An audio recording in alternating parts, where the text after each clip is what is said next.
What's up everybody, this is Nick Noyes from Noyes Designs. I just finished up this boulder opal pendant and I love the way it came out. I want to show you how I did it.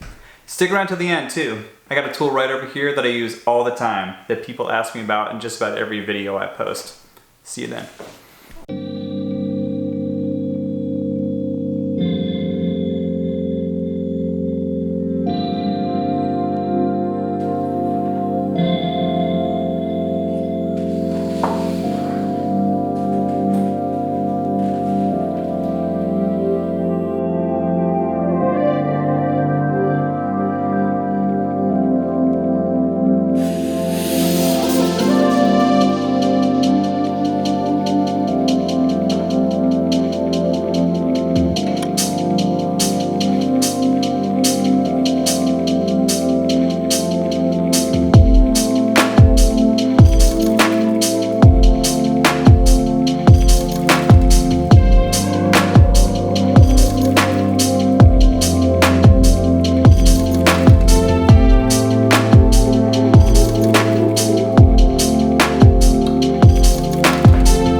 This is the tool. It's my brass punch. I just took a 3mm piece of brass and fit it into this GRS cullet so I can fit it into my graver mock. This thing I use for setting bezels, gold inlay, all sorts of things. It's super cheap and easy to make. And yeah, I wanted to share it with you guys. Thanks for watching.